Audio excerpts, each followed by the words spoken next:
চাইছেন আপনিও আপনার ছেলে বিরাট কোহলির মতো বড় ব্যাটসম্যান হোক বা সচিন তেন্ডুলকারের মতন। ছেলেকে বলছেনও যে বাবা ভালো করে ক্রিকেটটা খেল, কিন্তু মনে মনে ভাবছেন কী করে পারবো অত দূর পর্যন্ত পৌঁছাতে। সম্ভব না, কিন্তু তবুও আপনি ছেলেকে আশ্বাস দিচ্ছেন। হ্যাঁ, আপনার এই আশ্বাসকে আমি হরুনিশ জানাচ্ছি। নমস্কার, আমি সুব্রত বাংলার ক্রিকেট নিয়ে কথা বলছি। শুধু কথা না, বাংলার ক্রিকেটকে সঠিক মাত্রায় পৌঁছানোর জন্য আমার কাছে রয়েছে শুধুমাত্র একটা স্মার্ট অ্যান্ড্রয়েড ফোন এবং রয়েছে একটি মাইক, না কোনো এডিটর, না কোনো ক্যামেরাম্যান। আর এই ছোট্ট অস্ত্রের উপর ভিত্তি করেই আমি আপনাদের উপর ভিত্তি করে আমার এই প্রোফাইলটা খুলেছি, যার নাম বাংলার ক্রিকেট।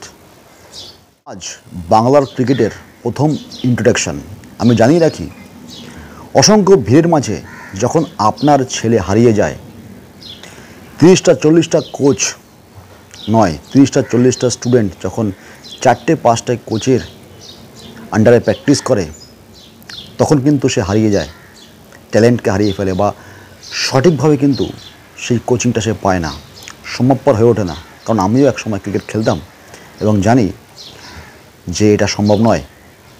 তাই আমি উদ্যোগ নিয়েছি, হ্যাঁ, শুধু আপনাদের উপর ভরসা করেই উদ্যোগ নিয়েছি যে আমার দ্বারা যতটুকু সম্ভব বা আমার যতদূর ক্রিকেট জ্ঞান আছে তা আপনাদেরকে আমি শেয়ার করব।